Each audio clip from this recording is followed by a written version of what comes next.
नया चेहरा उभर के आया हुआ है नरेश मीणा के नाम से। वो कामगार तो अच्छा करते हैं, एक युवा नेता हैं, सब कुछ जानते हैं सब, लेकिन तो थोड़ा सा पता नहीं क्यों नहीं जीत पाएंगे, नहीं जीत पाएंगे, लेकिन टक्कर अच्छी लेंगे बाया जी से।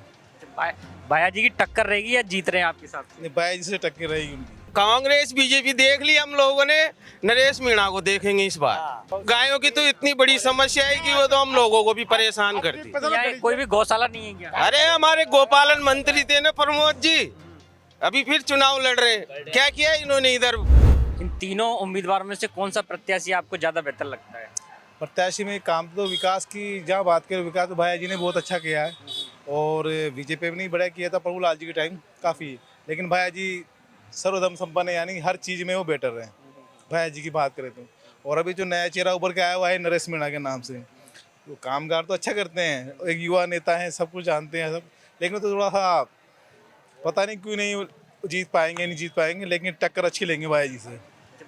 बाया जी की टक्कर रहेगी या जीत रहे हैं आपके हिसाब से? नहीं, बाया जी से टक्कर रहेगी उनकी। किसकी टक्कर रहेगी? नरेश मीणा की। और बीजेपी के जो प्रत्याशी मोरपाल सुमन, उनकी क्या स्थिति रहेगी? मोरपाल जी, ये अगर इन दोनों के बीच में टक्कर रही तो मोरपाल जी निकल जाएंगे। अच्छा, मोरपाल जी निकल सकते हैं? हाँ, इन दोनों के बीच में मोरपाल जी निकल जाएंगे। अच्छा। एक ये भी देखा जा रहा है कि यहाँ स्थानीय उम्मीदवार की बहुत लंबे समय से मांग थी दोनों ही पार्टियों से। बीजेपी ने इस बार मोरपाल सुमन को स्थानीय उम्मीदवार के रूप में उतारा, उसको कैसे देखते हैं आप? मोरपाल अच्छे कैंडिडेट है। मोरपाल जो जी वो हैं विकास के में काम यहाँ से जुड़े हुए हैं, किसानों से जुड़े हुए हैं, उनकी बातचीत का भी अच्छा तरीका है, और काम के लिए भी उजागर आदमी है वो मोरपाल भी कोई वो ऐसे नहीं नेता कि वो खाए गिरे हैं क्योंकि, लेकिन प्रत्याशी तीनों बढ़िया है, प्रत्याशी में कोई कमी नहीं है। अब विकास की जहाँ बात करें, विकास जैसे हमारे यहाँ बस स्टैंड की कमियाँ हैं, गोवंश की कमियाँ हैं, ये थोड़ा सा विकास नहीं हो रहा। और प्रमुख क्या क्या समस्याएं हैं? समस्या तीन ही है। ये तो नल की, पानी बिल्कुल नहीं आता है, एक टाइम आता है आधे घंटे पानी। एक ये अपने जो बस स्टैंड की मेन समस्या, बस स्टैंड, यहाँ के विद्यार्थी है, आमजन है जो जा ही नहीं पाते, वहाँ जाना पड़ता है, रात को बच्चे आते हैं परेशान होते हैं। अंतम बस स्टैंड नहीं है? अंतम बस स्टैंड नहीं है, पहले था, लेकिन वहाँ पे अभी चौपाटी बना दी गई है। अब ऐसा बोला जाता है कि आगे 4 लाइन के ऊपर जहाँ पे काम चल रहा है बस स्टैंड का बीजेपी के टाइम, अब आगे उसकी जाति बनेगा नहीं बनेगा, लेकिन इसी बसें कहाँ रुकती हैं? बसें केवल 4 लाइन पर रुकती है ज़्यादातर। अच्छा, तो वो तो थोड़ी देर के लिए रुकती होंगी, बस हाँ, स्टॉप 2 जैसा मिनट के लिए। उसके लिए एक्सीडेंट भी काफ़ी हो चुके हैं यहाँ पे, इतने एक्सीडेंट हो चुके हैं जिसकी कोई हद नहीं है। टीचर मर गए हैं, बच्चे मर गए हैं, बहुत सारे आदमी मर चुके हैं, मतलब 4 लाइन पे। 4 लाइन किसी प्रत्याशी ने इस बार वादा किया है कि हम इसको बनवाएंगे बस स्टैंड? बस स्टैंड अभी चुनाव में तो अभी वादा लिखित में दिया गया था बीजेपी ने, प्रत्याशी ने, तो बसें आने लग गई, बसें भी रुक रही, सारे काम हो रहे हो। अच्छा, अभी ओनर रुकने लगी हैं। जस्ट जो तो 2-4 दिन से बसें सब आ रही है जनता में। हमारे रोज जी नंदवाना जी है, वो बीजेपी के कैंडिडेट है, वो भी अच्छे नेता है, उन्होंने ज्ञापन दिया तो उसकी वजह से बसें अंदर आने लग गई, सारा काम अच्छे हो रहे हैं उनके। तो उम्मीद है कि बस स्टैंड भी बन जाएगा इस चुनाव के बाद? उम्मीद है, 99% चांस है कि बस स्टैंड बनेगा। मेरे साथ में और भी युवा हैं, आपका क्या रुख है इस बार? ना तो वैसा भी अंतर स्टेशन बन रहा, ना गौशाला बन रही। यहाँ पे बहुत से काम, गौशाला की भी एक मांग है। मांग है ना, बहुत काफी टाइम से, और ये नेता लोग बनाते नहीं है। सुन लेते हैं, आरी बल लेते हैं, चुनाव आते हैं, आरी बल लेते हैं, बाद में आके कोई नहीं देखता।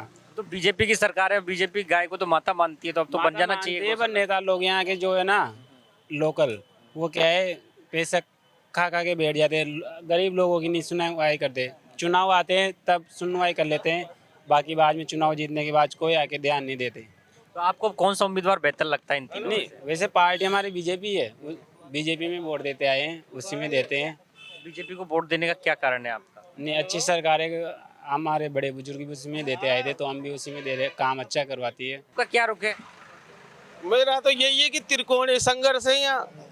अब वो तो सभी को दिख रहा है त्रिकोणीय संघर्ष, लेकिन आपको कौन सा उम्मीदवार बेहतर लगता है? मुझे तो नरेश मीणा अच्छा लग रहा है। क्या कारण लगते हैं नरेश मीणा को बेहतर? कारण का युवा है, और पार्टियों से हटके बड़ी पार्टी क्या करती है, अभी बस स्टैंड है, इन्होंने तो अटका रखा है, कांग्रेस बीजेपी में चल रहा है वो बस। नहीं, लेकिन वो बता रहे थे कि अभी बीजेपी के प्रत्याशी की वजह से वो बस स्टैंड शुरू हो गया है। नहीं तो फिर ऐसे रुकना शुरू हो चुप क्यों हो गया? वो काम फिर चले गया था तो वो चुप बसें क्यों हो भी गया? आने लग गई, और बस स्टैंड की बात भी चली थी अभी 2-4 महीने पहले। अरे वहाँ तो 2 बसें नहीं आती, इतना सा तो बस स्टैंड बाहर बनाओ ना, इतनी जगह है आपके पास, क्यों नहीं बना रहे? जगह भी है, लेकिन बस वो राजनीति में दब रहा है। तो नरेश मीणा जीत जाते हैं तो बस स्टैंड बन जाएगा। अरे तो चलो 2.5 साल में कुछ तो करेगा।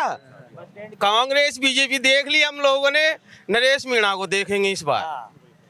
भाई 2.5 साल तू भी ले, क्या करता है। और क्या प्रमुख समस्या है यहाँ की जो आप? अब समस्या तो समस्या ये जीवनी समस्या है। ये तो हो गया, लेकिन उसके अलावा यहाँ जनता विधानसभा की क्या समस्या है? अरे समस्या तो सबसे बड़ी गायों की समस्या है। वो गायों की तो इतनी बड़ी समस्या है कि वो तो हम लोगों को भी परेशान करती है। यहाँ कोई भी गौशाला नहीं है क्या? अरे हमारे गोपालन मंत्री थे ना प्रमोद जी, अभी फिर चुनाव लड़ रहे हैं। क्या किया इन्होंने इधर? बल्डिया में गौशाला काम चल रहा है। उनसे बल्डिया में 65 बीघा भूमि में गौशाला निर्माण चल रहा है। आधा निर्माण हो चुका है, थोड़ा एक ब्लॉक तैयार होते हैं, गायें वहाँ शिफ्ट कर दी जाएंगी। इसमें थोड़ी चुनाव आते हुए देरी होगी। यहाँ से कितना डिस्टेंस पे है वो? 3 किलोमीटर हाँ, तो नजदीक ही है फिर। नजदीक ही है। उसके अलावा बस स्टैंड कांग्रेस राज में बेच के खा गए, ये वहाँ चौपाटी बना दी। ऐसा काम इन्होंने किया है, इसलिए अगला चुनाव प्रमोद जी भाई इसलिए हारे थे। अब बस स्टैंड चिन्हित हुआ था माननीय कंवरलाल जी के टाइम पे, चिन्हित होने के बाद वो जेल चले गए। अगर वो अभी बाहर होते तो काम चालू हो जाता। कलेक्टर साहब आगे जगह चिन्हित हो रही है नागदा रोड पे, तो बस स्टैंड भी बन जाएगा, बस स्टैंड बन जाएगा। जो गौशाला भी बनी रही है, बस स्टैंड भी बनी जाएगा, तो और क्या समस्या है फिर? ये थोड़ी सड़कें वड़कें आप जो देख रहे हो, सड़कें खराब है, थोड़ी सी अव्यवस्था है। चुनाव के बाद विकास कार्य गति पकड़ेगा तो ठीक हो जाएगी। आपको कौन सा उम्मीदवार ज्यादा बेहतर लगता है? अब मेरी राय तो यह है कि उम्मीदवार 3 है, आपके सामने सबके सामने 3 है। प्रमोद जैन भाई को लोगों ने देख रखा है, उसका नाम करप्शन में इनमें ज़्यादा बदनाम है। तीसरे नंबर पे नरेश जी मीणा ठीक उम्मीदवार है, आए हैं, वो भी मेहनत कर रहे हैं, जनता के सामने सब है, विकल्प त्रिकोणीय संघर्ष है।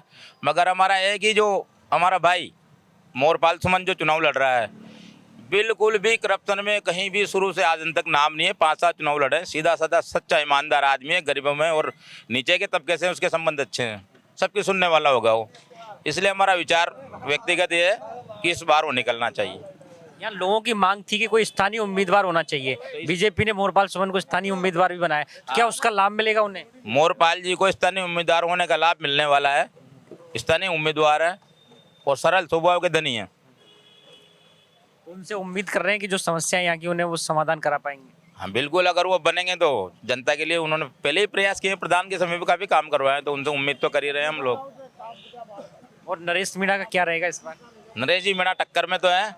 अब आज की रैली इसलिए सचिन पायलट जी की बुलवाई है कि भाई प्रमोद जैन भाई वापस स्विंग करे चुनाव में।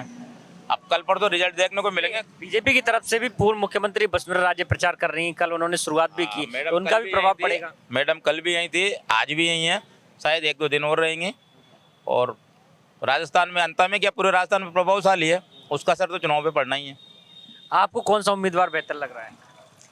अभी तो ज़्यादा चांस तो नंबर 1 पे तो मोरपाल जी के हैं, दूसरे नंबर पे नरेश जी का है, भैया जी का तो तीसरा स्थान पे जा रहा है। पर कोई ये अभी ना संतुष्ट तो है नहीं, सभी अपने अपनी पार्टी का फुल सपोर्ट कर रहे हैं। मेरा उम्मीदवार जीतेगा, मेरा उम्मीदवार जीतेगा, बराबर है। आप मोरपाल सुमन जी को बेहतर कैसे मानते हैं? मोरपाल जी क्या है, एक तो स्थानीय आदमी है और वो गांव से मतलब अलग हट के ज़्यादा राजनीति के ऊपर वाला आदमी तो ही नहीं, जो खाव गाँव होता है उस टाइप वाला आदमी तो ही नहीं, सीधा एकदम से सीधा सच्चा आदमी। सबने अभी किसी भी चीज़ में उसका नाम नहीं आया, ना तो कोई करप्शन में नाम आया, ना किसी चीज़ में नाम आया। अभी डायरेक्ट जमीन से जुड़ा हुआ आदमी हम सबके सामने आया है, इसलिए उसको ज़्यादा सीधा मानते हैं।